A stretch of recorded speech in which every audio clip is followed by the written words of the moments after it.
எடுத்துக்கொள்வோம். யோசுவாவின் புஸ்தகம் 1ஆம் அதிகாரம் 9வது வசனம். யோசுவா 1:9. நான் உனக்கு கட்டளையிடவில்லையா? பலங்கொண்டு திடமனதாயிரு, திகையாதே, கலங்காதே. நீ போகும் இடமெல்லாம் உன் தேவனாகிய கர்த்தர் உன்னோடே இருக்கிறார். நீ போகும் இடமெல்லாம் உன் தேவனாகிய கர்த்தர் உன்னோடு இருக்கிறார். அதுதான் ஒரு மனிதனுடைய வாழ்க்கையில் கர்த்தர் கொடுக்குற மிகப்பெரிய ஒரு ஆசீர்வாதம். எங்கு சென்றாலும் ஆண்டவர் நம்மோடு இருக்கிறார். எந்த இடத்துல இருந்தாலும் அந்த இடத்துல ஆண்டவருடைய கரம் நம்மை தாங்கி நம்மை பலப்படுத்துகிறது. கஷ்டமான ஒரு நேரம், வேதனையான நேரம், என்ன பண்ணணும்னு தெரியல, பதட்டமாக இருக்குது, யோசிக்க முடியல, பலவிதமான பிரச்சனைகள், பலவிதமான போராட்டங்கள், அடுத்த கட்டம் என்ன பண்ணணும்னு தெரியல, குழம்பிக் கொண்டு இருக்கிற நேரத்தில் ஆண்டவராகிய கர்த்தர் சொல்றார், மகனே கலங்காதே, நான் உன் பக்கத்தில் தான் இருக்கிறேன். அல்லேலூயா. நான் உனக்காக யாவையும் நான் செய்து முடிப்பேன். அதுதாங்க ஒரு ஆசீர்வாதம் ஒரு கிறிஸ்தவனுக்கு. நீ போகும் இடமெல்லாம் உன் தேவனாகிய கர்த்தர் என்ன செய்கிறாரு? அவர் உன்னோடே அவர் இருக்கிறார். ஆண்டவர் நம்மோடு இருந்தால் என்னங்க ஆகும்? அவர் நம்மை பார்த்து கொள்வார். ஆண்டவர் நம்மோடு இருந்தால் என்ன ஆகுங்க? அவர் நம்மை பாதுகாப்பார். கர்த்தர் நம்மோடு இருந்தால் என்ன ஆகும்? நம் நிலையை அவர் மாற்றுவார். அல்லேலூயா. யாரோடு கர்த்தர் இருப்பார்? யாரோடுங்க கர்த்தர் இருப்பார்? முதலாவது யாரோடு இருப்பார்? எந்த பலனையும் எதிர்பாராதபடி பொறுமையோடு யார் இருக்கிறார்களோ அவர்களோடு ஆண்டவர் இருப்பார். ரெண்டாவது யாரோடு ஆண்டவர் இருப்பார்? ரெண்டாவது யாரோடு இருப்பார்? கற்றுக்கொண்டதில் யார் நிலை நிற்கிறார்களோ அவர்களோடு ஆண்டவர் இருப்பார். நாம் எடுத்துக்கொள்வோம் ரோமருக்கு எழுதின நிருபம் 6ஆம் அதிகாரம் 17ஆம் வசனத்திலிருந்து வாசிப்போம். முன்னே நீங்கள் பாவத்திற்கு அடிமைகளாயிருந்தும் இப்பொழுது உங்களுக்கு ஒப்புவிக்கப்பட்ட உபதேச சட்டத்திற்கு நீங்கள் மனப்பூர்வமாய் கீழ்ப்படிந்ததினாலே தேவனுக்கு ஸ்தோத்திரம். பாவத்திலிருந்து நீங்கள் விடுதலையாக்கப்பட்டு நீதிக்கு அடிமைகளாகினீர்கள். உங்கள் மாம்ச பலவீனத்தின் நிமித்தம் மனுஷர் பேசுகிற பிரகாரமாய் பேசுகிறேன். அக்கிரமத்தை நடப்பிக்கும்படி முன்னே நீங்கள் உங்கள் அவயங்களை அசுத்தத்திற்கும் அக்கிரமத்திற்கும் அடிமைகளாக ஒப்பு கொடுத்தது போல இப்பொழுதும் பரிசுத்தமானதை நடப்பிக்கும்படி உங்கள் அவயங்களை நீதிக்கு அடிமைகளாக ஒப்பு கொடுங்கள். உங்கள் அவயங்களை அசுத்தத்திற்கும் அக்கிரமத்திற்கும் அடிமைகளாக ஒப்பு கொடுத்தது போல இப்பொழுது என்ன செய்யுங்க? பரிசுத்தமானதை நடப்பிக்கும்படி உங்கள் அவயங்களை நீதிக்கு அடிமைகளாக ஒப்பு கொடுங்கள். கற்றுக்கொண்டதில் யார் நிலை நிற்கிறார்களோ அவர்களோடு ஆண்டவர் இருக்கிறார். எல்லாரோடையும் ஆண்டவர் இருக்கிறது இல்லை. பரிசுத்த தேவனுடைய வார்த்தையை யாரு கற்றுக்கொள்ளுகிறார்களோ அந்த வார்த்தையின்படி யாருடைய வாழ்க்கை இருக்கிறதோ அவர்களுடைய வாழ்க்கையில கர்த்தர் இருக்கிறார். எங்கு சென்றாலும் எந்த இடத்துல இருந்தாலும், அது எரிகிற அக்னி சூளையா இருந்தாலும் சரி, அது சிங்கத்தின் கெபியாக இருந்தாலும் சரி, அது சிவந்த சமுத்திரமாக இருந்தாலும் சரி, அது வனாந்தரமாக இருந்தாலும் சரி, எந்த இடமாக இருந்தாலும் சரி, கற்றுக்கொண்டதுல யார் நிலையாய் நிற்கிறார்களோ அவர்களோடு ஆண்டவர் இருக்கிறார். அல்லேலூயா. அந்த வசனத்தில் ரொம்ப அழகான ஒரு காரியத்தை நாம் பார்த்தோம். நீங்கள் என்ன பார்த்தோம் அப்படின்னா, அந்த வசனத்தை போடுங்க வேகமாக. அந்த வசனத்தை நாம் பார்க்கலாம். உங்கள் மாம்ச பலவீனங்கள் நிமித்தம் மனுஷர் பேசுகிற பிரகாரமாய் பேசுகிறேன். அக்கிரமத்தை நடப்பிக்கும்படி முன்னே நீங்கள் உங்கள் அவயங்களை அசுத்தத்திற்கு அக்கிரமத்திற்கு அடிமைகளாக ஒப்பு கொடுத்தீர்கள். அக்கிரமத்தை செய்யும்படியான அவயங்களாக ஒரு மனிதனுடைய அவயங்கள் இருக்கிறது. கை, கால், கண்ணு, மூக்கு, வாய், காது, இதெல்லாமே அந்த பொல்லாப்பான காரியங்களை செய்வதற்கு இது உடன்படுகிறது. அல்லேலூயா. எப்படி? பொல்லாப்பான காரியங்களை செய்ய ஒரு மனிதனுடைய சரீரங்கள் எல்லாம் உடன்படுகிறது. அப்போஸ்தலனாகிய பவுல் ரொம்ப அழகான ஒரு காரியம் சொல்றாரு. இப்போ நீ என்ன செய்ய? இப்பொழுது நீ உன்னுடைய அவயங்களை பரிசுத்தமானதை நடப்பிக்கும்படி உங்கள் அவயங்களை நீதிக்கு அடிமைகளாக ஒப்பு கொடுங்கள். பரிசுத்த தேவனுடைய வார்த்தையை சுமந்து செல்கிற சரீரங்களாக மாறட்டும். தேவனுடைய வார்த்தையின்படி உங்களுடைய அவயங்கள் மாறட்டும். நல்ல நீதியுள்ள காரியங்கள் செய்வதற்காக உங்களுடைய அவயங்களை நீதிக்கு, பரிசுத்தத்திற்கு, தேவனுடைய வார்த்தைக்கு, ஆண்டவருக்கு உங்களுடைய அவயங்கள் கடந்து வரட்டும். அப்படின்னு என்ன? நீ பேசுகிற வார்த்தை கர்த்தருடைய வார்த்தையாய் மாறட்டும். எத்தனை அசுத்தமான வார்த்தை நீ பேசுறோம் வாயிலிருந்து. யோசித்து பார் சகோதரா சகோதரி, ஒரே ஊற்றிலிருந்து தித்திப்பும் வருது, கசப்பும் வருது. கர்த்தருடைய பரிசுத்த தேவனுடைய வார்த்தையும் வருகிறது, அசுத்தமான வார்த்தையும் வருகிறது, ஒரே ஊற்றிலிருந்து. அல்லேலூயா. யாக்கோபு 3:11 எடுங்க வேகமாக. ஒரே ஊற்று கண்ணிலிருந்து தித்திப்பும் கசப்புமான தண்ணீர் சுரக்குமா? என் சகோதரரே, அத்திமரம் ஒலிவ பழங்களையும் திராட்சை செடி அத்தி பழங்களையும் கொடுக்குமா? அப்படியே உவர்ப்பான நீரூற்று தித்திப்பான ஜலத்தை கொடுக்க மாட்டாது. இங்க பார்த்தோம் ரோமர்கள் நிருபத்தில் 19ஆம் வசனத்துல அப்போஸ்தலனாகிய பவுல் ஒரு அழகான ஒரு காரியத்தை சொல்றார். இப்பொழுது பரிசுத்தமானதை நடப்பிக்கும்படி உங்கள் அவயங்களை என்ன செய்ய? நீதிக்கு அடிமையாக ஒப்பு கொடு. யார் இடத்துலங்க ஆண்டவர் இருப்பாரு? கற்றுக்கொண்டதுல யாரு நிலையாய் நிற்கிறார்களோ, கற்றுக்கொண்டதுல நிலையாய் நிற்க முடியாத அளவிற்கு பிசாசு பல சோதனைகளை கொண்டு வருவான். மனிதர்கள் மூலமாக கொண்டு வருவான், சூழ்நிலைகள் மூலமாக கொண்டு வருவான், பல காரியத்தின் மூலமாக பிசாசு கொண்டு வருவான். கற்றுக்கொண்டதுல நிலையாய் ஒரு மனிதன், ஒரு கிறிஸ்தவன் நிலையாய் நிற்கக்கூடாது என்பதற்காக பல வகையில பிசாசு கொண்டு வருவான். 20ஆம் வசனத்தை பாருங்களேன். பாவத்திற்கு நீங்கள் அடிமைகளாய் இருந்த காலத்தில் நீதிக்கு நீங்களானவர்களாய் இருந்தீர்கள். இப்பொழுது உங்களுக்கு வெட்கமாக தோன்றுகிற காரியங்களினாலே அக்காலத்திலே உங்களுக்கு என்ன பலன் கிடைத்தது? அவைகளின் முடிவு மரணமே. இன்னொரு அழகான ஒரு வசனம். இப்பொழுது உங்களுக்கு வெட்கமாக தோன்றுகிற காரியங்களினாலே அக்காலத்திலே உங்களுக்கு என்ன பலன் கிடைத்தது? இந்த அவயங்கள் எத்தனை முறை கர்த்தருக்கு விரோதமான காரியம் செய்திருக்கும்? இந்த அவயங்கள் எத்தனை முறை ஆண்டவருக்கு விரோதமான பாவங்கள் செய்திருக்கும்? இப்போ யோசித்து பார்க்குறேன், ஐயோ ஏன்டா நான் இப்படி பண்ணேன், நான் என்ன செஞ்சேன், ஏன் இப்படிப்பட்ட புத்தி இல்லாம காரியத்தை நான் செய்தேன், புத்தி இல்லாம நான் காரியத்தை நான் செய்து விட்டேனே. அல்லேலூயா. அதான் வசனம், ரொம்ப அழகான ஒரு வசனம் நம்ம பார்க்கிறோம். இப்பொழுது உங்களுக்கு வெட்கமாக தோன்றுகிற காரியங்களினாலே அக்காலத்தில் உங்களுக்கு என்ன பலன் கிடைத்தது? அவைகளின் முடிவு என்னது? மரணமே. அல்லேலூயா. என்ன கிடைச்சது நமக்கு? நமக்கு என்ன கிடைச்சது? ஒண்ணுமே கிடைக்கல, எதுவுமே கிடைக்கல. அல்லேலூயா.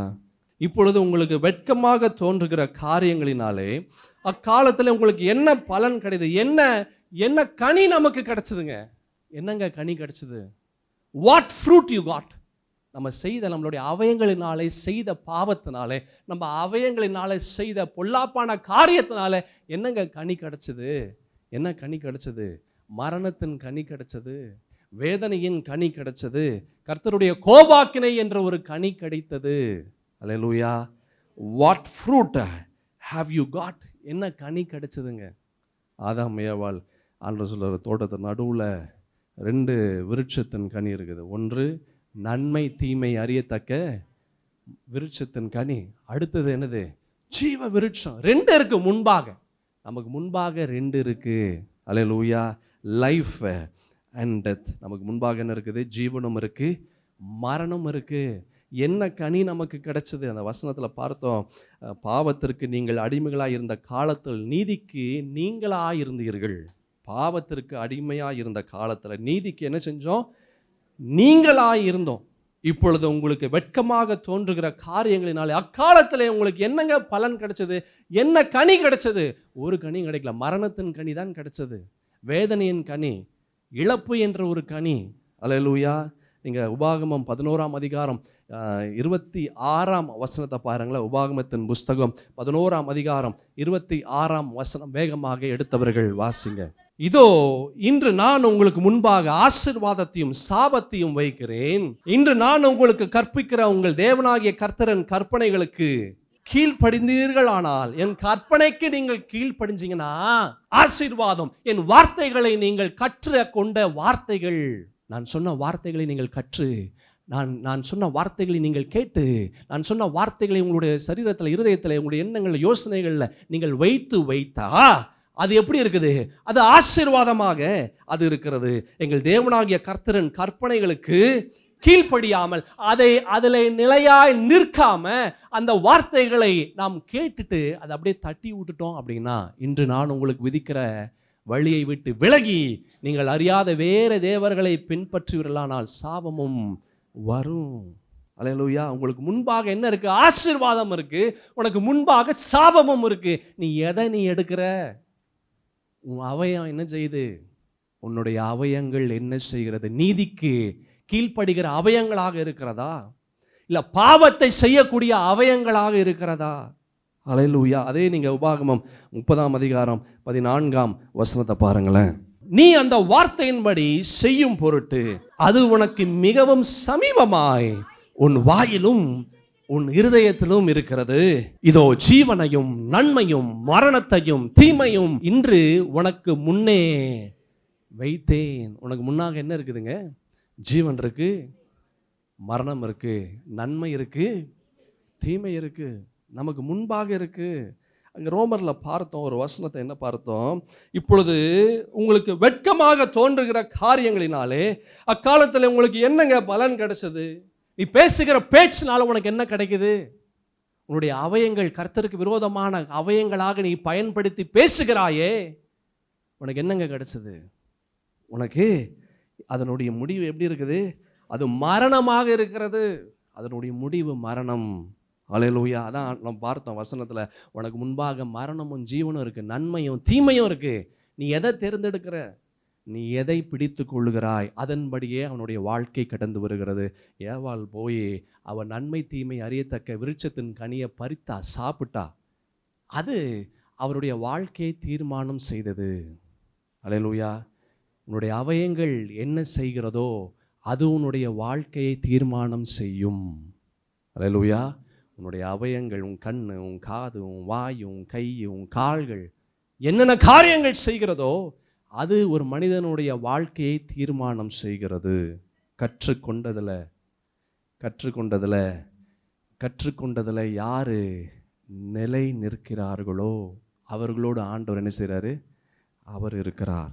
நீதிமொழிகளில் கூட ஒரு வசனத்தை பார்க்க முடியும். 12:28 பாருங்களேன். நீதிமொழிகள் 12:28. நீதியின் பாதையில் ஜீவன் உண்டு. அந்த பாதையில் என்ன இல்லை? மரணம் இல்லை. எந்த பாதையில போகிறோம்? நம்முடைய அவயங்கள், நம்முடைய கால்கள் எந்த பாதையில போதுங்க? அது ஜீவனின் பாதையில போனால் ஜீவன் இருக்கும், அது மரணத்தின் பாதையில போனால் அது மரணம் இருக்கும். நன்மையின் பாதையில நம்முடைய கால்கள் போச்சுன்னா அது நன்மையாக இருக்கும். தீமையின் பாதையில கால்கள் போச்சுன்னா அது தீமையாக இருக்கும். ஒரு வசனம் இருக்கு நீதிமொழிகளில், தீமைக்கு விரைந்தோடுகிற கால்கள் என்னது? தீமைக்கு விரைந்தோடுகிற கால்கள். இங்க பார்க்கிறோம். இப்பொழுது உங்களுக்கு வெட்கமாக தோன்றுகிற காரியத்தினால் அக்காலத்தில் உனக்கு என்ன பலன் கிடைத்தது? What fruit you have got? என்ன கனியை நீ பெற்றுக்கொண்ட? என்ன கனியை பெற்றுக்கொண்ட? அந்த கனி உனக்கு என்ன செய்தது? அந்த கனி என்ன செய்தது? அல்லேலூயா. இப்பொழுது நீங்கள் பாவத்திலிருந்து விடுதலையாக்கப்பட்டு தேவனுக்கு அடிமைகள் ஆனதினால் பரிசுத்தமாக்குதல் உங்களுக்கு கிடைக்கும் பலன் முடிவோ நித்திய ஜீவன். தேவனுக்கு அடிமையாக நம்மளுடைய அவயங்கள் மாறுச்சுன்னா அதனுடைய முடிவு எப்படி இருக்குது? நித்திய ஜீவனாய் இருக்கிறது. அதே அவயங்கள் பாவத்திற்கு, கர்த்தருக்கு விரோதமான காரியம் செய்வதற்கு அவயங்கள் மாறுச்சுன்னா அதனுடைய முடிவு எப்படி இருக்கு? மரணமாக இருக்கிறது. we have to decide. ஆண்டவர் எல்லாமே நமக்கு முன்பாக அவர் வைத்திருக்கிறார். நம்மளுடைய அவயங்கள் என்ன செய்து அது மரணத்தை கொண்டு வரும் அல்லது அது ஜீவனை அது கொண்டு வரும். இப்பொழுது நீங்கள் பாவத்திலிருந்து விடுதலையாக்கப்பட்டு தேவனுக்கு அடிமைகள் ஆனதினால், தேவனுக்கு அடிமையை ஆனா ஜீவன் கடந்து வருகிறது. பாவத்திற்கு அடிமையை ஆனா நமக்கு ஜீவன் வராது. ஹல்லேலூயா. if you hold on to the word, if you hold on to the word will hold on to you. இந்த வார்த்தையில யாரு அவன் நிலையாய் நிற்கிறானோ இந்த வார்த்தை அவனுக்குள்ளாக நிலையாய் நிற்கும். அவனுக்குள்ளாக இந்த வார்த்தை நிலையாய் நிற்கும் போது பரிசுத்த ஆவியானவர் அவன் ஜீவனுக்கு நேராக, இயேசுவுக்கு நேராக, சிலுவைக்கு நேராக, ஜீவனுள்ள பாதை நித்திய ஜீவனுக்கு நேராக பரிசுத்த ஆவியானவர் அவனை கொண்டு வந்து அவர் நிலையாக நிறுத்தும்படியாக செய்வார். அல்லேலூயா. வசனத்தை பார்த்தோம், 22ஆம் வசனம். இப்பொழுது நீங்கள் பாவத்திலிருந்து விடுதலையாக்கப்பட்டு தேவனுக்கு அடிமைகள் ஆனதினால் பரிசுத்தமாக்குதல் உங்களுக்கு கிடைக்கும் பலன் முடியோ நித்திய ஜீவன். பரிசுத்தமாக்குதல், பரிசுத்தத்திற்கு அவயங்கள் அடிமைகளாக மாறும்போது அந்த பரிசுத்தமாக்குதலுக்கு கிடைக்கிற பலன் என்னது? நித்திய ஜீவன், இட்டர்னிட்டி. அதான் சொன்னேன், வார்த்தையில நிலையாய் நிற்கும் போது அந்த வார்த்தை நமக்குள்ளாக நிலையாய் நிற்கிறது. அந்த வார்த்தை நமக்குள்ளாக நிலையாய் நிற்கும் போது பரிசுத்த ஆவியானவர் நமக்குள்ளாக வாசம் செய்கிறார். பரிசுத்த ஆவியானவர் நமக்குள்ளாக வாசம் செய்யும் போது நித்திய ஜீவனுக்கு நேராக ஒரு கிறிஸ்தவனை அவர் அழைத்து செல்கிறார். ஹல்லேலூயா.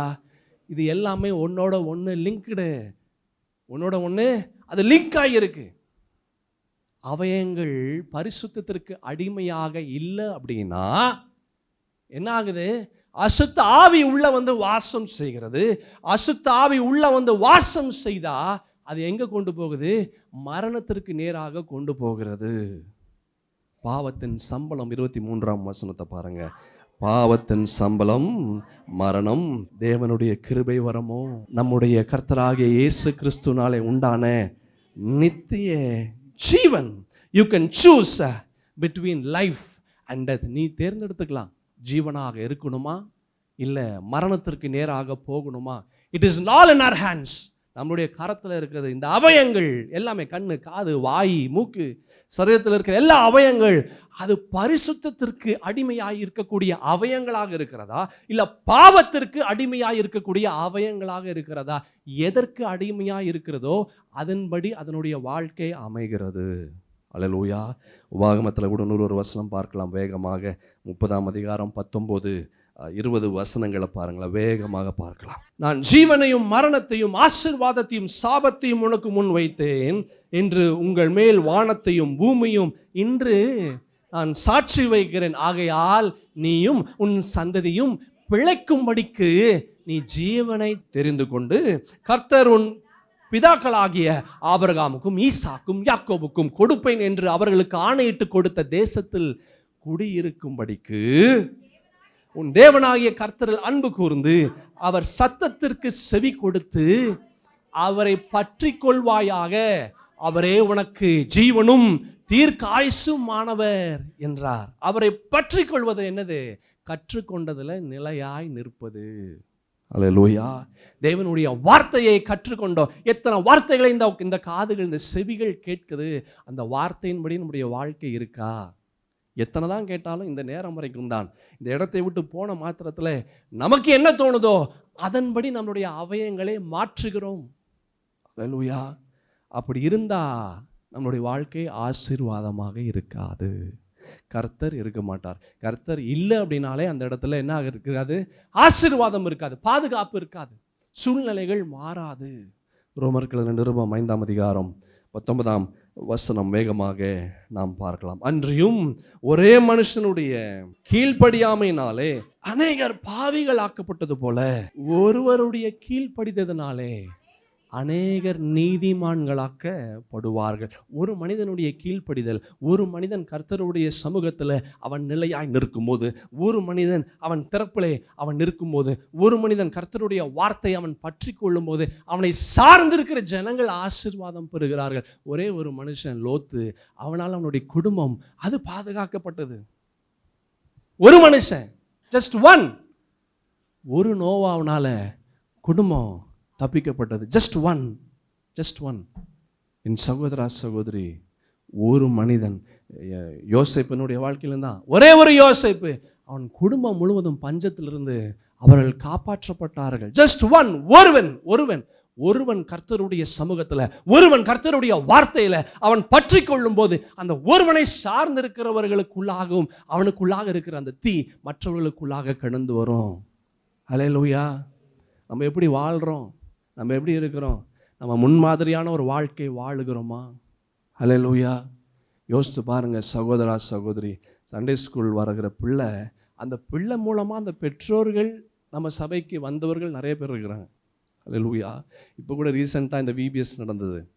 அந்த பையன் மூலமாக அந்த அம்மா உள்ளே வந்துட்டாங்க. இப்போது இந்த பையன் மூலமாக அந்த அம்மா உள்ள வந்துட்டாங்க. அதுக்கு முன்பதாக அநேகர் நம்முடைய சபை விசுவாசிகள் பிள்ளைகள் மூலமாக பெற்றோர்கள் உள்ள வந்தாங்க. ஜஸ்ட் ஒரு மனிதன் ஒரே ஒரு மனிதன் அப்போஸ்தலனாகிய பவுல் ஒரு மனிதனால ஒரு பட்டணமே ரட்சிப்புக்குள்ளாக கடந்து வந்தது. ஒரு தேசமே ஆசீர்வாதத்திற்குள்ளாய் கடந்து வந்தது. ஒரு மனிதனுக்குள்ளாக இருக்கக்கூடிய தேவனுடைய பரிசுத்தமுள்ள ஜீவனுள்ள வார்த்தை அவன் கற்றுக்கொண்டதிலே அவன் நிலையாய் நிறுத்தினான். 30 வருஷமா நான் கேட்டுட்டு இருக்கிறேங்க, 20 வருஷமா கேட்டுட்டு இருக்கிறேங்க, நீ 20 வருஷமா கேட்கிற. ஆனா உன்னுடைய அவயங்கள் என்ன கேட்டுக்கொண்டு இருக்கிறது? உன்னுடைய அவயங்கள் எதற்கு அடிமையாக இருக்கிறது? பாவத்திற்கு, பாவம் செய்யும்படியாக, குறை பேசும்படியாக உன்னுடைய அவயம் இருக்குது. வாய் என்ன பேசிக்கொண்டு இருக்கிறது? யோசித்து பார். உனக்கு முன்பாக ஜீவனும் மரணமும் ஆண்டவர் உனக்கு முன்பாக வைத்திருக்கிறார். உன்னுடைய அவயங்கள் எதற்கு அடிமையாக இருக்கிறது? பாவம் செய்வதற்காக அடிமையாக இருக்கிறதா, இல்ல நீதியின் பரிசுத்தமாக்குதலை, பரிசுத்தமுள்ள வார்த்தைகளை பேச உன்னுடைய அவயங்கள் அடிமையாக இருக்கிறதா? ஹல்லேலூயா. வசனத்தை பார்த்தோம், 5ஆம் அதிகாரம் 19வது வசனத்துல, அன்றியும் ஒரு மனுஷனுடைய கீழ்ப்படியாமையினாலே அநேகர் பாவிகள் ஆக்கப்பட்டாங்க. ஒரே ஒரு மனுஷனுடைய கீழ்ப்படியாம உலகமே பாவத்திற்குள்ளாக கடந்து வந்தது. ஆனா ஒரே ஒரு மனுஷனுடைய கீழ்ப்படிதல் இந்த உலகமே பாவத்திலிருந்து கடந்து வந்தது. ஆண்டவராக இயேசு கிறிஸ்து அவருடைய நம்ம பாவத்திலிருந்து மீட்டு அவருடைய சட்டைகளின் நிழலுக்குள்ளாக வரும்படியாக செய்தது. ஜஸ்ட் என் சகோதர சகோதரி, நீங்க எப்படி இருக்கிறீங்க? உங்களுடைய அவயங்கள் என்ன செய்கிறது? இயேசுவுக்கு நேராக, இயேசுவுக்கு கீழ்ப்படுகிற அவயங்களாக இருக்கிறதா, இல்லை இயேசுவுக்கு விரோதமான அவயங்களாக இருக்கிறதா? நம்முடைய கண்கள், நம்முடைய செவிகள், நம்முடைய வாய், நம்முடைய கை, நம்முடைய கால்கள், இது எப்படி இருக்கிறது? இந்த அவயங்கள் என்ன செய்கிறது?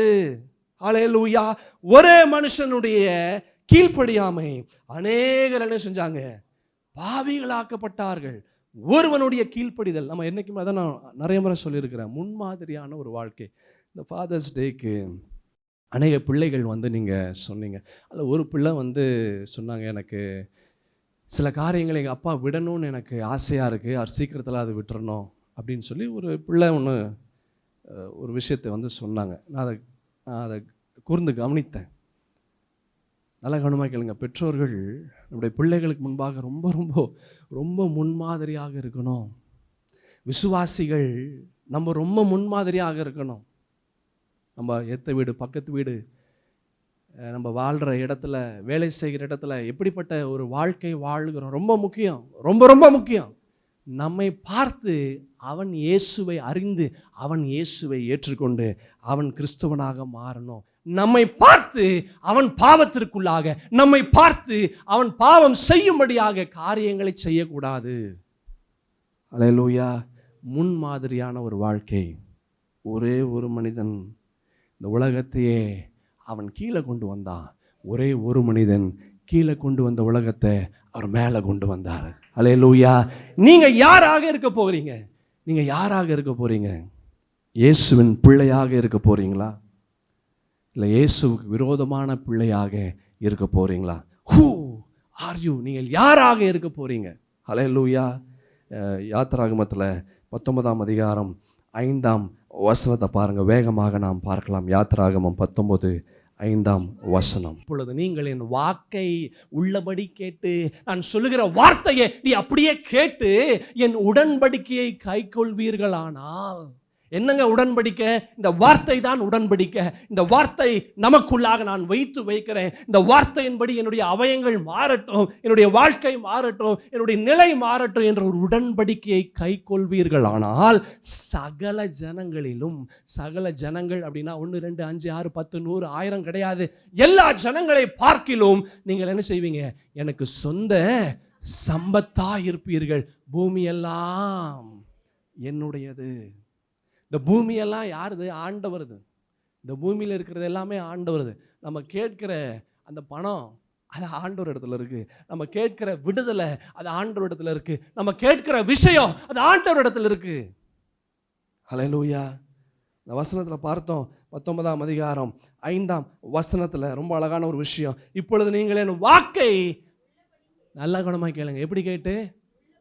அப்படியே கேட்டு தேவையானது மாத்திரம் எடுத்துட்டு மிச்சத்தை என்ன செஞ்சிடறோம்? ஒதுக்கிடுறோம். நமக்கு என்ன சாதகமாக இருக்கிறதோ, நமக்கு என்ன பிடிக்குதோ, நமக்கு என்ன அதில் நம்மளுக்கு ஈஸியாக இருக்கிறதோ அதை நாம் எடுத்துட்டு மிச்சத்தனை செய்கிறோம், ஒதுக்கிடுறோம். அல்லேலூயா. ஒரு சாம்பார் நம்ம ஊற்றும்போது அதில் இருக்கிற தக்காளி, அப்புறம் அதில் இருக்கிற அந்த கருவேப்பிலை, அதில் இருக்கிற மற்றதெல்லாம் என்ன செஞ்சிடும்? சில பேர் வெங்காயத்தை கூட எடுத்துருவாங்க. சிலர் பார்த்துருக்குறீங்களா? வெங்காயம் சாப்பிட மாட்டாங்க. அப்புறம் அதில் அந்த பூண்டு எது இருந்தாலுமே எல்லாத்தையும், அந்த சோம்பு என்ன கண்ணில் என்ன பட்டாலுமே அதெல்லாம் எடுத்துருவாங்க. அதுக்கு பேசாமல் சாம்பார் ஊற்றாமே இருக்கலாம், வெறும் வெள்ளை சாதத்தை சாப்பிடலாம். எல்லாத்தையும் ஒதுக்கி வச்சுருவாங்க. எல்லாத்தையும் என்ன செஞ்சுருவாங்க? ஒதுக்கி வச்சுருவாங்க. என்ன தேவையோ அது மாத்திரம், அவங்களுக்கு என்ன தேவையோ, அவர்களுக்கு என்ன தேவையோ அதை மாத்திரம் எடுத்து விட்டு மிச்சத்தை என்ன செஞ்சுருவாங்க? அப்படியே ஒதுக்கி வச்சுருவாங்க. இந்த வசனத்தில் பார்த்தோம், ஆண்டவர் சொல்றாரு, இப்பொழுது நீங்கள் என் வாக்கை உள்ளபடி கேட்டு, ஹல்லேலூயா, உள்ளபடி என்ன இருக்கோ அதை நீ கேட்டு என் உடன்படிக்கையை கை கொள்வீர்களானால் சகல ஜனங்கள், எல்லா ஜனங்களிலும் நீங்களே எனக்கு சொந்த சம்பத்தாயிருப்பீர்கள். பூமி எல்லாம் என்னுடையது. ஹல்லேலூயா. யோசித்து பாருங்க, தானியேலுடைய வாழ்க்கையில் பல ராஜாக்கள் தேசத்தை ஆளுகை செஞ்சாங்க. எந்த ராஜா வந்தாலும் தானியேல் மாத்திரம் இருப்பான். எல்லாத்தையும் ஒழிச்சிருவான், ஆனால் தானியேல் மாத்திரம் அவன் இருப்பான். அல்லேலூயா. ஏன், எப்படி இருக்க முடியும்? அவனுக்குள்ளாக ஒரு விசேஷித்த ஆவி இருந்தது. அவன் சகல காரியத்தையும், ஆண்டவர் சொன்ன சகலத்தையும் அவனுக்குள்ளாக கொண்டு வந்து வச்சுட்டான். இது வேண்டாம், அது வேண்டாம், இது என்னால் செய்ய முடியாது, ஐயோ இது கடினமாக இருக்கிறது, இதே இப்படியெல்லாம் கிடையாது, இதெல்லாம் என்னால் இப்போ செய்ய முடியாது, அப்புறமா நான் பார்த்துக்கலாம், இது என்னுடைய விருப்பத்தின்படி இது இல்லை, இது என்ன இல்லை, என்னுடைய விருப்பத்தின்படி இது இல்லை, இது வேண்டாம், இப்படியெல்லாம் செய்யலை. He took everything. ஆண்டவர் என்ன சொன்னாரோ எல்லாத்தையும் அவன் செய்தான். எல்லாம் அவனுக்குள்ளாக கொண்டு வந்தான். அவனுக்குள்ளாக கொண்டு வரும்போது ஆண்டவரும் அவனுக்குள்ளாக வந்துட்டார். ஹல்லேலூயா. நாம் கற்றுக்கொண்டதில் நிலையாய் நிற்கிறோமா? ஹல்லேலூயா. என் பிரியமான தேவஜனமே, கற்றுக்கொண்டதில் நிலையாய் யார் நிற்கிறார்களோ அவர்களை ஆண்டவர் ஆசீர்வதிக்கிறார். அவர்களோடு ஆண்டவர் இருக்கிறார். 2 யோவான் 1:6 வேகமாக அந்த வசனத்தை பார்க்கலாம். நாம் அவருடைய கற்பனையின்படி நடப்பதே அன்பு. நீங்கள் ஆதி முதல் கேட்டிருக்கிறபடி நடந்து கொள்ள வேண்டிய கற்பனை இதுவே. கிறிஸ்துவின் அன்பு, கிறிஸ்துவின் அன்பு, ஆவியின் கனி. கலாத்தியரில் நீங்கள் பார்க்கும்போது அன்பு அது ரொம்ப முக்கியம். அன்பு அதாவது என்ன அன்பு? கிறிஸ்துவின் அன்பு, கிறிஸ்துவை பிரதிபலிக்கக்கூடிய ஒரு அன்பு. அல்லேலூயா. கிறிஸ்துவை பிரதிபலிக்கக்கூடிய ஒரு அன்பு. அது ஒரு கிறிஸ்தவனுக்கு இல்லை அப்படின்னா அந்த கிறிஸ்தவனுடைய வாழ்க்கையில் ஆண்டவர் இருப்பதில்லை. கற்றுக்கொண்டதில் யார் நிலையாய் நிற்கிறார்கள்? நீங்கள் உபாகமத்தில் 13ஆம் அதிகாரம் 14-18 வேகமாக பார்க்கலாம். நீ நன்றாய் விசாரித்து கேட்டு ஆராய்ந்து அப்படிப்பட்ட அருவருப்பான காரியம் உன் நடுவே நடந்தது மெய்யும் நிச்சயமும் என்று காண்பாயானால் அந்த பட்டணத்தின் குடிகளை பட்டய கற்கினால் வெட்டி அதையும் அதில் உள்ள யாவற்றையும் அதன் மிருக ஜீவன்களையும் பட்டய கற்கினால் சங்காரம் பண்ணி அதன் கொள்ளையிட்டதை எல்லாம் அதன் நடுவீதியிலே கூட்டி உன் தேவனாகிய கர்த்தருக்கு என்று அந்த பட்டணத்தையும் அதில் கொள்ளையிடப்பட்ட யாவற்றையும் முழுவதும் அக்கினியில் சுட்டெரிக்க கடவாய். அது இனி கட்டப்படாமல் நித்திய மண்மேடாய் இருக்க கடவது. போதும்.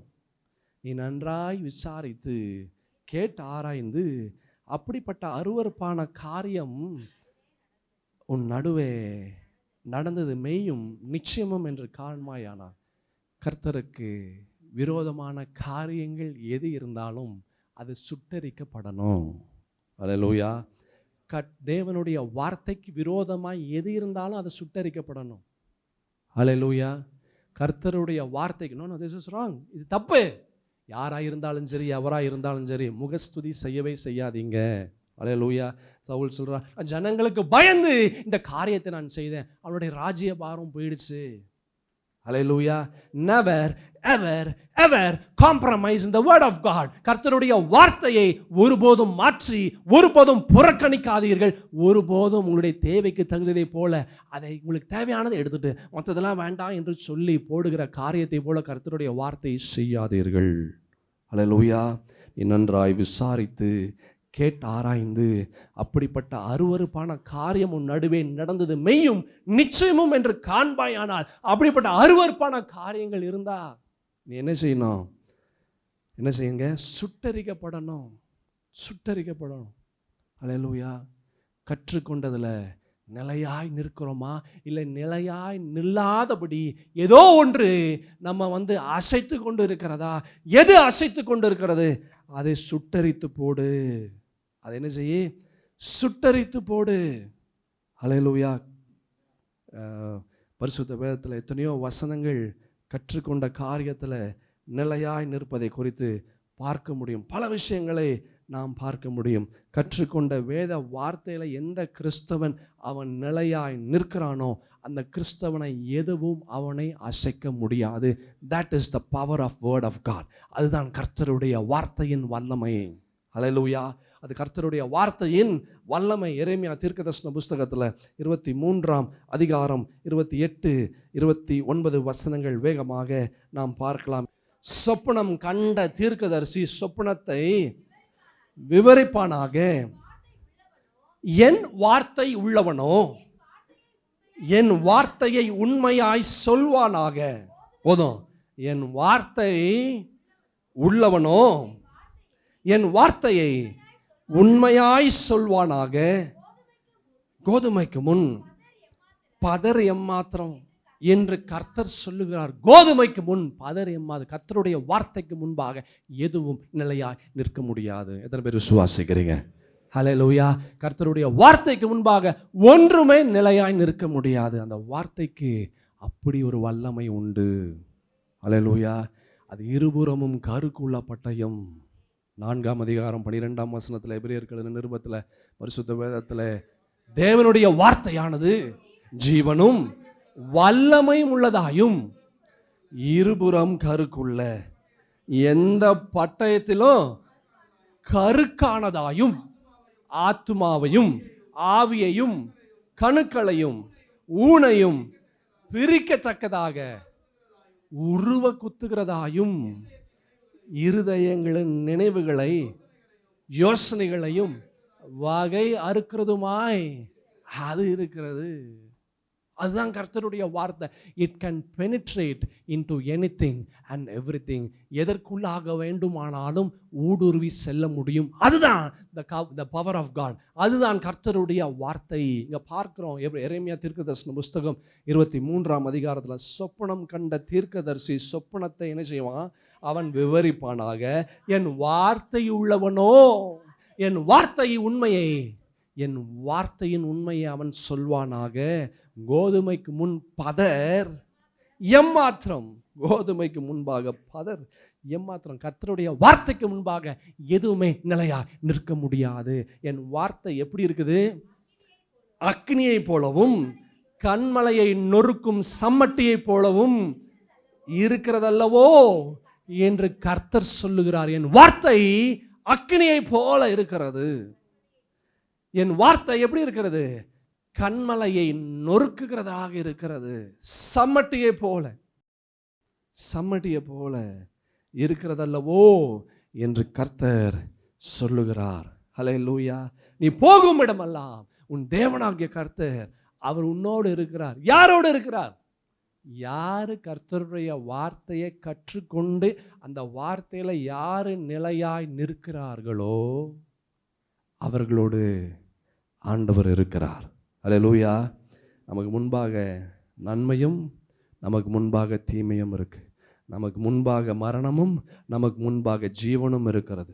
நம்மளுடைய அவயங்கள் எதற்கு அடிமையாக இருக்கிறதோ அது முன்பாக இருக்கிற காரியத்தை அது தேர்வு செய்கிறது. பாவத்திற்கு அடிமையாய் நம்மளுடைய அவயங்கள் இருந்தால் முன்பாக இருக்கிற மரணத்தையும் தீமையும் அது தேர்ந்தெடுக்கிறது. நம்முடைய அவயங்கள் பரிசுத்தத்திற்கு, தேவனுடைய வார்த்தைக்கு அடிமையாக, இயேசுவுக்கு சிலுவைக்கு அடிமையாக இருந்தால் நமக்கு முன்பாக இருக்கிற ஜீவனையும் நமக்கு முன்பாக இருக்கிற நன்மையும் அது எடுத்துக்கொள்கிறது. ஹல்லேலூயா. கற்றுக்கொண்டதில் நிலையாய் நிற்கிறோமா? இதனுடைய தொடர்ச்சியை அடுத்த வாரம் நாம் பார்க்கலாம். யாவரும் எழுந்து நிற்கலாம். என் இயேசுவே, அன்றொரு நீர் எதிர்பார்க்கிற ஒரு வாழ்க்கை எங்களுடைய வாழ்க்கையாய் மாற எங்களை நாங்கள் ஒப்புக் கொடுக்கிறோம். கற்றுக்கொண்டதில் நாங்கள் நிலையாய் நிற்கிறோம். நீ போகும் இடமெல்லாம் உன் தேவனாகிய கர்த்தர் உன்னோடே கூட இருப்பார் என்ற வேத வாக்கியங்கள் நிறைவேறணும். அப்பா, நாங்கள் கற்றுக்கொண்டதில் நாங்கள் நிலையாய் நிற்கிறோம். உடைய வார்த்தையிலே நிற்கிறோம். எங்களுடைய அவயங்கள் நீதிக்குரிய அவயங்களாக, பரிசுத்தத்திற்கு ஏற்ற அவயங்களாக எங்களுடைய அவயங்கள் மாறட்டும். அதற்கு நாங்கள் அடிமையாக இருக்கிறோம். நீரே எங்களுக்கு துணையாய் நில்லுங்க.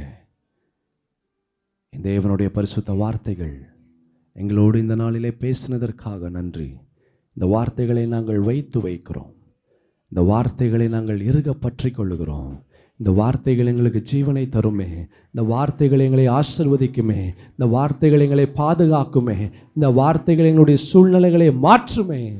இந்த வார்த்தைகளை நாங்கள் பற்றி கொள்ளுகிறோம். கற்றுக்கொண்டதில் நாங்கள் நிற்கிறோம். எங்களை ஆசீர்வதித்து எங்களை பலப்படுத்துங்க. இந்த வாரம் முழுவதும், இந்த மாதம் முழுவதும் நன்மையும் கிருபையும் எங்களை பின்தொடரட்டும். என் தேவனாகிய கர்த்தர் தாமே எங்களை ஆசீர்வதிக்கவே நீர் ஆசீர்வதித்து எங்களை நீர் வழி நடத்தவே வழி நடத்துங்க. பிதா, குமாரன், பரிசுத்த ஆவியின் நாமத்தினாலே இந்த ஜெபத்தை எடுக்கிறேன் என் நல்ல பிதாவே. ஆமென், ஆமென். என் ஆத்துமாவே கர்த்தரை ஸ்தோத்திரி. என் முழு உளமே பரிசுத்த நாமத்தை ஸ்தோத்திரி. என் ஆத்துமாவே கர்த்தரை ஸ்தோத்திரி. அவர் செய்த சகல உபகாரங்களையும் மறவாதே. ஆமென். நம் ஆண்டவராக இயேசு கிறிஸ்துவின் கிருபையும், பிதாவாகிய தேவனுடைய அன்பும், பரிசுத்த ஆவியின் ஐக்கியமும், சமாதானமும், சந்தோஷமும், வழி நடத்துதலும் நம் அனைவரோடும் இன்றும் என்றும் சதா காலமும் என் இயேசுவே நம்முடைய வரிய பரிந்தமிருந்து தாங்கி பலப்படுத்தி வழி நடத்துவதாக. ஆமென்.